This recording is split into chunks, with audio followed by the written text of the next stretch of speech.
Okay. Hello, everyone. It's the Celtic Guardsman here. I'm just recording a quick little video with, well, not so quick, but I'm recording a video with my buddy David. His Hello. channel. Oh, good. No, I was just saying hello. Sorry. Okay. Um, his channel, he's got two. One is HEMA sparring stuff. His other one, his primary channel, is Black X 1207. Both are pretty good channels. He's got more content on uh, Black X 1207. So you guys all check him out. So is there anything you want to say before we get started? Yeah, I mean, like my HEMA sparring stuff channel, well, if you know what the word HEMA means, I mean, historical European martial arts, you can guess that we upload sword fighting videos on the channel.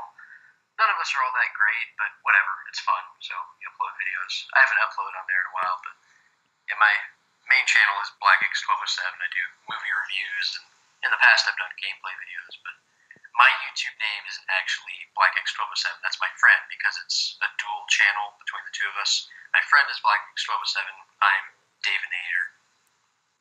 You know, just David mixed with Terminator. Pretty dumb, but whatever. But anyway, yeah, that's about it.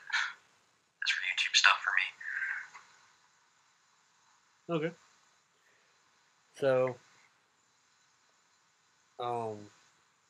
what do you want to get started with? Just Uh, well, how about we talk about, maybe some books that you've read recently? Or that okay. we've read recently? Because, we both like games and movies and books and stuff like that, and talking about that, so start there. We embrace the nerd side of life. Oh, yes. We embrace it proudly. Yes, I do. Okay. So I've actually been reading this book called "The Buddha Walks into a Bar." It was actually a suggestion from someone I know. Um, they've already finished it. It's called "The Buddha Walks into a Bar" by Lodro Rinsler. I don't know if that's quite how you pronounce it, but it's a pretty neat book. I haven't finished with it. I'm about halfway through it or so. So, I mean, it's a pretty easy to read book in my opinion. Just kind of paced and the wording sounds. It's kind of like a conversation. It's easy to read. Is there anything you want to know about it right quick, David? Just like, could you talk about maybe just some of the things it talks about? Well, Like, basically what it's about, like things that are mentioned, themes and stuff. okay. Um, it's not like a. I mean, first of all, it's kind of just a self-help book. Um, it's not one of those super high and mighty self-help books that just kind of just say do this or your life sucks. No, Right. it's not saying that you have to really do a whole lot. The focus of the book, from what I've seen of what I've read, is basically just change how you think about the world. It's all in your head, not so much that you actually have to go and like do a ton of stuff. You just think about how everything in the world is differently, and you react to things differently. So, just as an example, I'm going to use this is if someone is just honestly being a dick to you, you don't get up and get mad and get all in their face and everything. You just think about their point of view. Is like the gist of it's just thinking about the other person's point of view. What could they be going through? Why could they be being mean for no reason? So I think that kind of sums it up. Fair. Yeah. Seems like a pretty good ideology to have. Good morals there. I can agree with that. Anything else you've read recently? Um, Of note. what? Anything else you've read recently of note? I said. Oh, okay. I missed the last part. Um, Yeah. Sorry. yes, actually, I have read *The Age of Darkness*, a Horus Heresy novel. Oh, anthology, which for those of you that don't know, an anthology is a collection of different stories. Not necessarily from different authors, but in this case, it is from different authors. It's pretty cool. I'm not a huge fan of anthologies simply because it's just too short. It's just jumping too much, in my opinion. I don't really find them all that enjoyable. I mean, the stories individually are enjoyable, but when you just like a whole book full of them is just kind of a bit much for me, for my tastes. What do you think? Yeah, I can see what you mean. Yeah, I don't know. Anthology movies occasionally kind of, or I mean, stories as well, but also like I mean, there are plenty of anthology movies like Creep Show, 1982 horror film. Very good movie, but the thing is, most of the stories in it, because a couple segments were very good, but most of the segments were like really cool and interesting, but it just makes me wish that it was longer. It's just like, yeah, this is really cool and creepy. Oh, dang it, it's over already. Now we're jumping to something else. So it can kind of, I see what you mean. It can be a little bit bothersome when you want to hear just, like a more prolonged, cohesive story. But I think the films and books and whatnot have their place. I don't know. Yeah, I mean, obviously, I can't really comment on that because I haven't read any of the Horus Heresy books or Warhammer books. Okay. I mean, anthologies, as you said, they do have their place, but I mean, it's just not quite to my taste. I know some people really like it um, because it is in bite-sized chunks. So if they're not particularly good at reading or they don't have a whole lot of time to read, they can feel like they've accomplished something by reading a single story rather than having to go through the entire book and go chapter by chapter. I see what you mean. So I don't know. It's a little bit easier to pick up and read than a full book Right. for some people. So I can see that side of it. Yeah, I got you. So if you go ahead. Can I mention some books that I've read recently, real quick? Yeah, I was actually just about to ask that question. What have you read? There you go.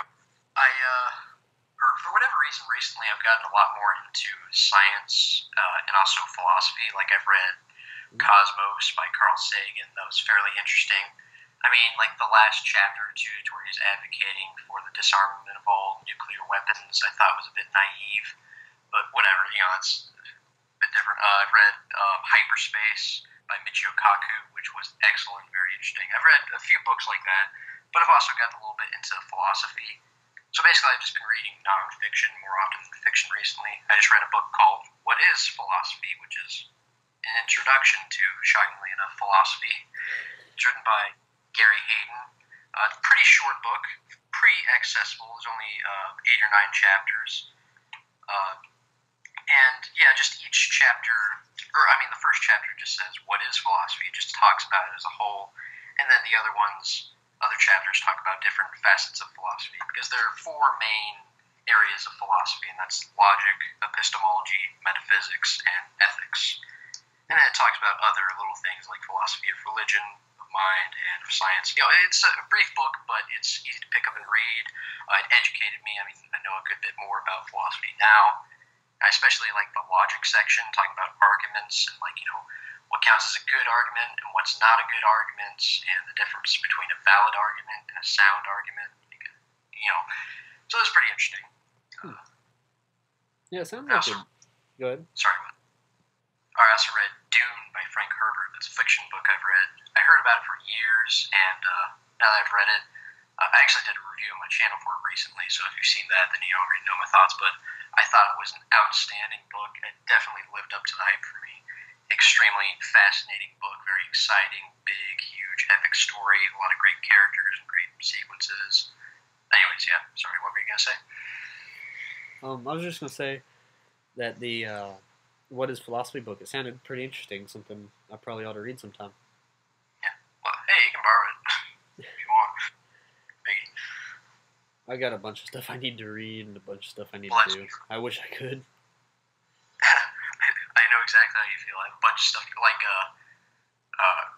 gonna say his name, but a friend of mine, you know him, Asian dude who does martial arts. That probably, well, that really goes together, doesn't it? Asian dude who does martial arts. I mean, you pretty much just assume, if there's one, then obviously it's going to be the other, right? Yeah. Racism. Anyways, got sidetracked there. So, total racism. He keeps on trying to get me to read both manga, because he's really into that. And, I mean, the manga he introduces sound really interesting, but I'm just like, I have other stuff to read and watch for that matter. I'm sorry, I'm busy. He's trying to get me to read a novel as well. And he, sent me links for it. I was like, dang it, I'm sorry, I'm busy. I can't read this right now. I'm just going to screw up my whole schedule, and I'll never finish anything. It's like, dang it. Yeah, that's how I feel when I try to do a bunch of stuff. I just never get anything done. I'm also just a slow reader in general, so I make pretty slow progress, unfortunately. Yeah, I remember something like. I remember him telling me that I ought to watch the anime Berserk. I ended up procrastinating for 2 years, and then I finally watched it. And then I was like, "Yeah, dude, it's pretty good." And then he's like, "See, you should have watched it 2 years ago." Yeah. Yeah. That continues to happen to me. Sorry, what were you gonna say? Something? I was about to say, go ahead. That continues to happen to me, on my YouTube channel. I'm kind of an impulse buyer when it comes to books. I just see a book in Barnes & Noble, I'm like, ooh, that looks cool, pick it up. Even if I don't even read much about it or even read any reviews, I just kind of pick it up. I'm like, oh, that's a classic, or oh, that looks interesting. But basically, because I'm a slow reader, it takes me a long time to get to the things. I'm always like, when I finally get to a book, I'm like, dang it, I should have read this sooner, because this is so cool. That's happened to me repeatedly in a lot of my movie and book reviews on my channel over the years. Just like, yep, I really should have gotten to this sooner. I should have listened to other people. One of the prime examples of that was Dune, because my uncle tried to get me to pick that up and read it 5 years ago, and I didn't until just recently. And yeah, I should listen. Book's excellent. Yeah, I heard a lot about it too. It sounded pretty good. I meant to get it years ago, and then I ended up totally forgetting about it for many years. Yeah. Yeah, I mean, same here, basically. Yeah, I mean, it's a big influence on so many different things in science fiction. I mean, for one, there's a big desert planet with 2 moons. I mean, where have you seen that before? Star Wars. Tatooine. So, yep, Tatooine. And it's also a big influence on well, I mean, maybe not. It was an influence on Warhammer 40K, all kinds of franchises like that. So, I mean, just because of that, I know you love Warhammer, so you might be interested to check it out because it inspired, a series that you like. Yeah. I mean, 40K. I mean, I love 40K, but a lot of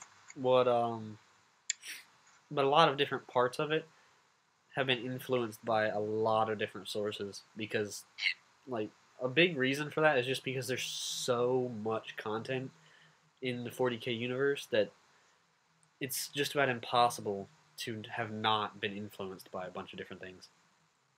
Right. Besides the fact that that the books are written by many different authors. Totally aside from that fact. Which is kind of neat. Go ahead. Sorry.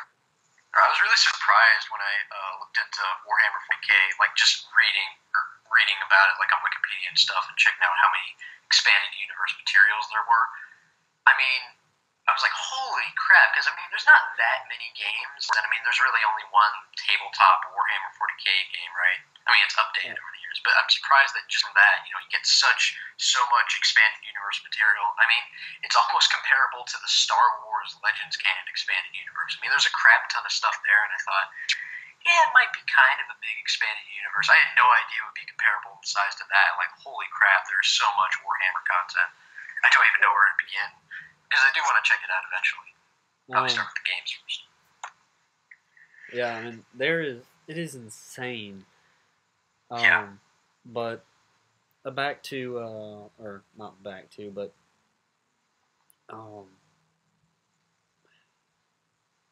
about the tabletop. That's what I was about to say. Right. I blanked out for a second, but the tabletop. What? I said happens to me all the time. Blinking out. Yeah. There's the main 40K tabletop, which I've been getting into. I've been working on my models and stuff. I'm proud of how it's coming, except for the fact that it's taken so long because I've kind of procrastinated and stuff. But anyway, the main 40K tabletop, they actually are. I think they just released in the past week or two the 8th edition rule set, but that's just the main 40K tabletop. There's also, I think there's like 5 or 6 other separate tabletop games. The models in a lot of it are interchangeable, but just the rules and other stuff, and there's just other little stuff that changes. But most of the models are interchangeable, I believe. Don't quote me on that. And the I'm pretty sure 40K has a larger expanded universe than Star Wars. Yeah. Well, and I couldn't say by how much. At the very least, it's comparable. Yeah, I mean, they both. It's undeniable. They both have a ton. Yeah. That is undeniable. Yeah. I mean, like, I saw one, I guess it was a painting of, it was comprising a whole bunch of expanded universe, like, characters and stuff, and events and stuff, like, all into one picture. And I was just like, yep, that pretty much sums it up, because it's just this huge, massive, sprawling image, and there's just, like, thousands of characters there, and there's, like, rancors running around, stuff like that. I was like, yep, that gives you just a hint of the size of the expanded universe for Star Wars. It's ridiculous. Yeah. But yeah, Warhammer's pretty comparable, at the very least. Yeah, I mean, considering the universe of 40K, well, not 40K, but it can get a little bit confusing on what to call it because it started in just 40K, but then they went back and like filled out the universe and the games and the models and everything for the Horus Heresy, which happened back in the 31st millennium. Yeah, was it? I think it was the 31st millennium. Anyway, it was in the 30s. I'm pretty sure it was in. Yeah, I'm pretty sure it was the 31st millennium is when the Horus Heresy happened. But anyway, between that and them going back and kind of giving a little bit more information about pre-heresy Imperium. Well, not Imperium, but pre-heresy mankind. It can get really confusing on what to name it because there's Warhammer 40K, Warhammer 30K, and then totally separate from there's theories about Warhammer Fantasy and then Warhammer 40K universe. There's theories about that being connected, but I'm not really going to get into all that right now. But it can be confusing on what to name it for viewing purposes. But yeah, I see what you mean. The Warhammer sci-fi, there's millennia, tens of millennia of time, so there's quite a bit to say the least. So that's kind of that, and between. Well, I was about to say between that and the amount of authors, but then the Star Wars expanded universe has a lot of authors too, so it's mainly just the time frame. Yeah, see what you mean. So yeah, because we've been talking about books and games. Actually, we haven't talked much about games. We've talked a little bit about Warhammer, but I like to change the subject a little bit, or just to add variety to the conversation. Any world events or something like that piqued your interest in recent memory? Something like that. Hey, how about we talk about I mean, it's semi-recent, but the airstrikes in Syria that we sent. Oh yeah, I heard about that, but I forget specific details. Could you refresh my memory a tiny bit? Okay. Trump said like I think it was the same day, like earlier in that day, that he was going to be sending airstrikes into Syria to take out the air infrastructure, like the runways and the airports and all that stuff. And then he did it, but he gave the Syrian employees and all the other stuff. I think I don't know how much time it was. I think it was like an hour or something. I don't know.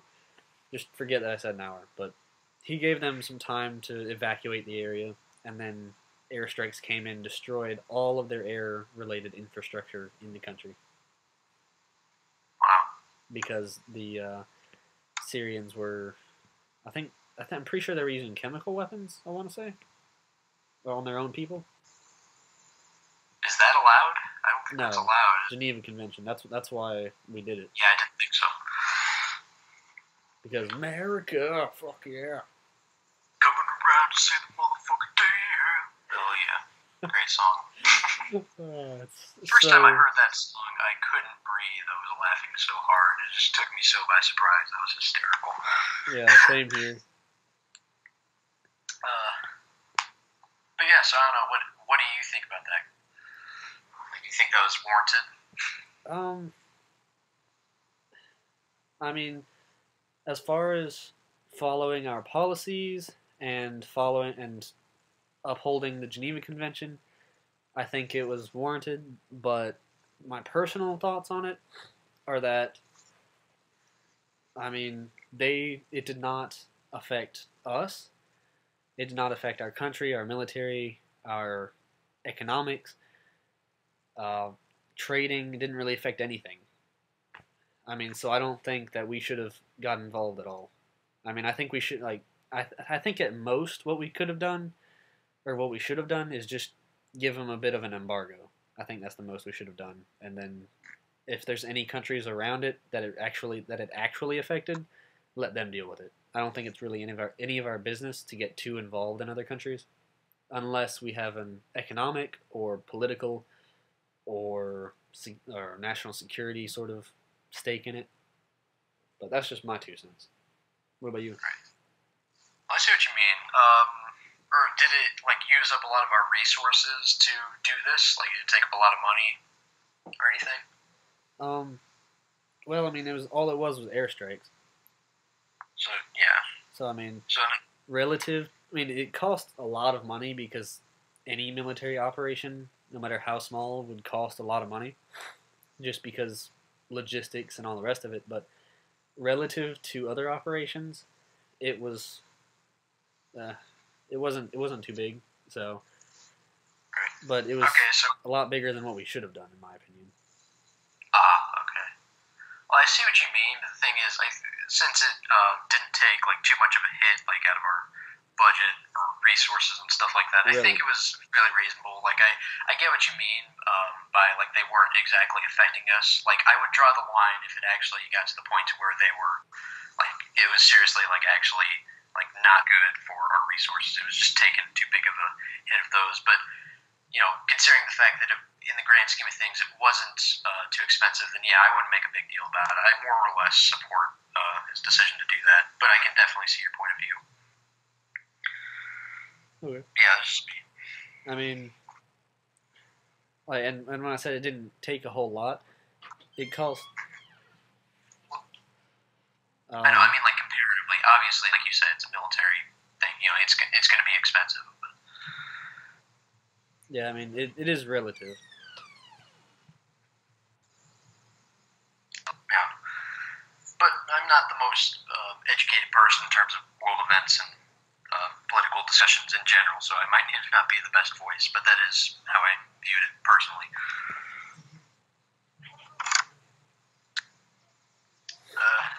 Alright, so anything else you want to talk about real quick? Because I don't think we have too much more time, do we? Yeah, I got about 7 minutes or so. Alright, so we talk about any movies you've seen recently that you enjoyed? Yeah, the Guardians of the Galaxy was pretty good. The second one? I watched the first one too. So it was great. It's screeching. Just kidding, it's fine. I've got to say that my personal favorite scene, or one of my favorite scenes in the entire movie, was when, spoiler alert.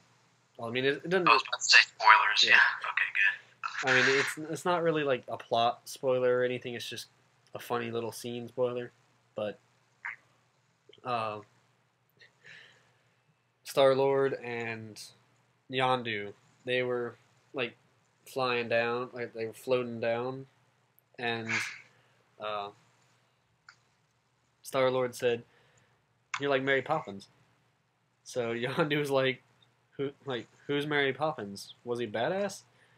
And then Star Lord says, "Yeah, he was badass." And then Yondu's like, "I'm Mary Poppins, y'all," as he's floating down. I'm like, oh, loved it. That was hilarious. That was. So, what Yeah, was that your? was a.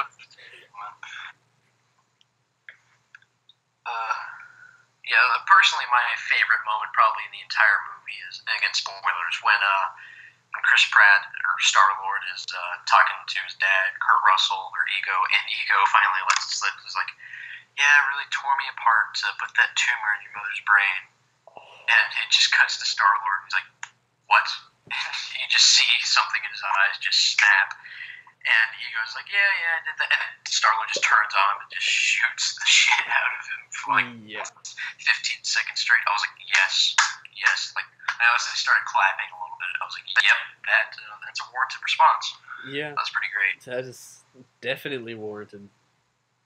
It was satisfying too because Star-Lord was going along with Ego and just kind of letting him take over his mind and convince him to do bad things. So I was like, yes, thank you for snapping out of it. That's exactly what I was thinking just before it happened too. I was like, "Come on, no, don't, no," and then just, oh yeah, tumor.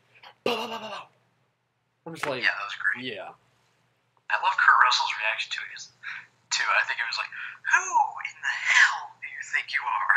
Like it was just a minor annoyance, just getting shot a million times. But of course, it was for him because he's a god, a celestial, you know.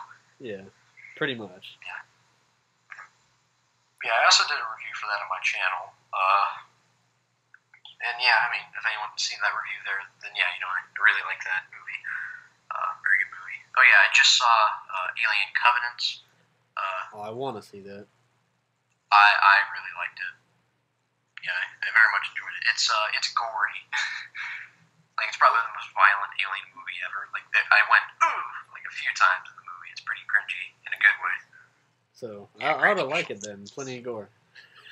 Yeah. It's not just gore for gore's sake. Like it works tonally as well. Yeah. It's a good movie. I thought the characters are good. The acting's good. Especially Michael Fassbender. Interesting story. Yeah, You'd like it. yeah. I mean, the movie Paintball. It was very, very gory, but I mean, the gore.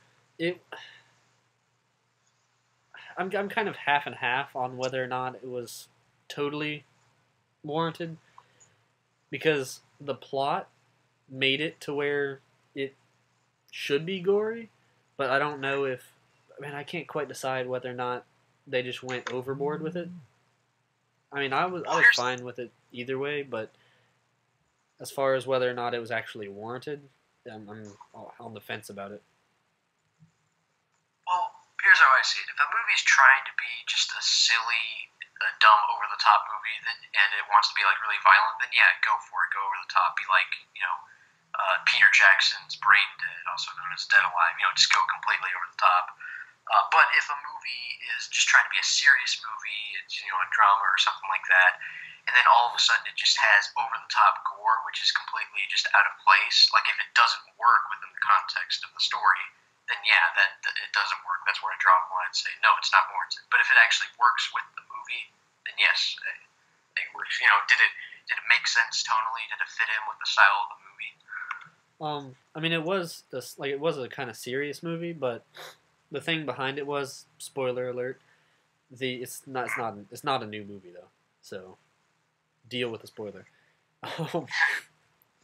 But there was like a bunch of rich people that wanted to see a bunch of gore and stuff because they wanted to get off or something. They wanted to get their kicks from it. So they organized like a paintball tournament, and they had like one guy that had real weapons and go around and like kill everyone as gorely as possible. And there's cameras and stuff everywhere so they could watch. So I mean that Right. kind of fit, but I don't know if they could have just kind of skipped over it to actual get some more plot and interesting stuff in. Right. Fly. 2 minutes, by the way. Oh, okay. So yeah, we should. But yeah, you know, like if that's the case, then yeah, I think it was fairly. I mean, that fits in with the story. The whole point is a bunch of weird people want to see a bunch of gory stuff, and you know, obviously the movie should be gory. Yeah. But yeah, so I mean, if we gotta go, like, hey, it was a good talking to you about some kind of nerdy stuff. I hope to, you know, do something like this again soon. Okay. Yeah, I enjoyed talking to you too, David. Hopefully the viewers enjoyed it as much as we did, and hopefully they'll also leave a like and comment down below. And if you like my content, go ahead and subscribe to my channel and David's channel. If you guys want to see another video like this where we're just kind of talking and just talking about all kinds of different stuff, just two buddies. If you would rather see more people join the conversation, go ahead and say that down below. And is there anything you want to end off with right quick? Not really. I'm just gonna say, bye guys. You know, definitely check out this guy's channel. I mean, obviously, if you're watching the video, you're watching it on his channel. But yeah, I mean, like, you know, he definitely deserves your attention. I think he's making some cool videos. And yeah, on a side note, I would appreciate it if you guys would check out my Black X1207 channel. But you know, do it if you want. Anyways, yeah, that's about it. Okay. So, see you, dude. And all you viewers, See ya. have a great day. And as always, the Emperor protects.